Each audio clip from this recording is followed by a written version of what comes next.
এখন চলছে জাম্বুরা সিজন। তো এই সিজনে যদি একটু জাম্বুরা মাখা না হয় তাহলে কি চলে? হ্যালো এভরিওয়ান, আসসালামু আলাইকুম। কেমন আছেন সবাই? আশা করছি সবাই অনেক ভালো আছেন আর মজার মজার সিজনাল ফ্রুটস খাচ্ছেন। তো আজকে নিয়ে এসেছি চমৎকার একটা ভিডিও, মূলত জাম্বুরা মাখা। তো এটা মোটামুটি আমরা সবাই পারি, তারপরও কি আর করা, সিজনাল যেহেতু ফল একটু তো শেয়ার না করলেই না। তো দেখতে পাচ্ছেন জাম্বুরাটা আমি কী সিস্টেমে কাট করছি।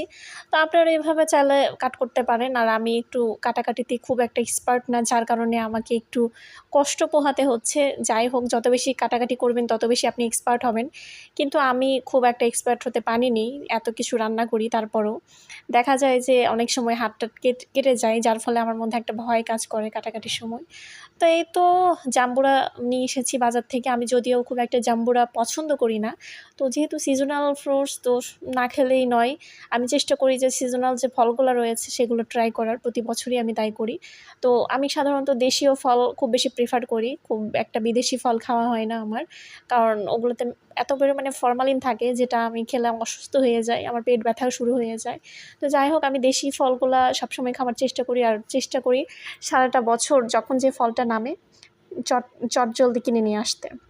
তো আপনারাও দেশি ফল খাবেন। আর জাম্বুরা কিন্তু শরীরের জন্য ভীষণ রকম উপকারী। আপনারা জাম্বুরাটা চেষ্টা করবেন খেতে, কারণ এখানে প্রচুর পরিমাণে ভিটামিন রয়েছে।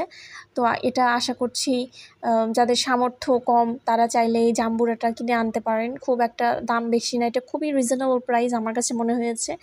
তো মোটামুটি আমরা যারা মধ্যবিত্ত রয়েছি তাদের জন্য মনে হয় যে প্রতি বছর যে মৌসুমি ফলগুলো রয়েছে এগুলো ট্রাই করা উত্তম। আর চেষ্টা করবেন সবসময় এগুলো খেতে, কারণ এগুলোতে কোনো প্রকার ফরমালিন দেওয়া থাকে না, একদম ফ্রেশ থাকে। তো আমি বাজার থেকে একটা কিনে নিয়ে আসলাম, জানি না কেমন হবে খেতে, তো তারপরে দেখা যাক কি অবস্থা। তো এই তো জাম্বুর আমি খুব একটা চিনি না, তারপরও কিনলাম শখ করে আজকে। তো জাম্বুরের খোসাটা আমি ছাড়িয়ে নিলাম সুন্দর মতো, এবার একটু বিচিগুলো ফেলে দেওয়ার পালা। তো আপনাদের সাথে একটা মজার বিষয় শেয়ার করি। আমি ছোটোবেলায় এই যে বিচিগুলো রয়েছে এগুলো দেখে ভাবতাম যে কারো যদি দাঁত পড়ে যায় সেক্ষেত্রে এটা লাগালেই বোধহয় হয়ে যাবে, যেহেতু দেখতে এটা অনেকটা দাঁতের মতো। যাই হোক, বড় হওয়ার পরে ভুলটা আমার ভেঙে গেছে। তো এটা দেখে আমার ছোটোবেলায় সেই স্মৃতিগুলো মনে পড়ে গেল, আপনাদের সাথে শেয়ার করলাম। তো কারা কারা এরকম আমার মতো উদ্ভট রকম চিন্তাভাবনা করতেন বা করেন তারা অবশ্যই কমেন্ট করে জানাবেন। আর হ্যাঁ, অবশ্যই জাম্বুরাটা খেতে যেমন সুস্বাদু, এটা ছিলতে কিন্তু ততটাই ভোগান্তিময়।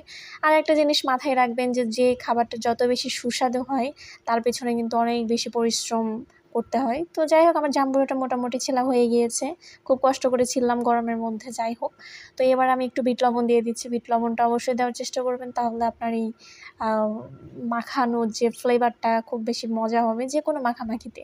এবার একটু কুচি করা কাঁচামরিচ দিয়ে দিলাম ছোটো ছোটো পিস করে। আর এখানে আপনি চাইলে যে যার পছন্দ মতো মশলাপাতি ব্যবহার করতে পারেন, কাসুন্দি দিতে পারেন। তো আমার এখানে সরিষার তেল দিলাম, এটা কিন্তু একদম খাঁটি সরিষার তেল, অরিজিনাল। তো এটা দিয়ে আমি মাখিয়ে নিব। আর এটা মুখের রুচি বাড়াতে খুব উপকারী। তো আপনারা চেষ্টা করবেন যারা জ্বর সর্দিতে ভুগছেন তারা এই জাম্বুরা মাখাটা খেতে। আপনারা কিন্তু অবশ্যই এটি ট্রাই করবেন, কেমন হয় অবশ্যই সেটাও কমেন্ট করে জানাবেন। আর যারা যারা খাননি অবশ্যই একবার ট্রাই করবেন, আশা করছি খুব বেশি মজা লাগবে। আর এটি কিন্তু শরীরের জন্য বেশ উপকারী, আমি বারবার বলছি। তো আপনারা অবশ্যই আমার ভিডিওটি শেয়ার করবেন, লাইক কমেন্ট দিয়ে পাশে থাকবেন। আর নতুন নতুন ভিডিও দেখতে হলে মনের খোরাক পেজে চোখ রাখতে হবে। তো আজকে এ পর্যন্তই, আশা করছি পরবর্তী কোনো ভিডিওতে আবার দেখা হবে ইনশাল্লাহ। সে পর্যন্ত সবাই ভালো থাকুন, ধন্যবাদ সবাইকে।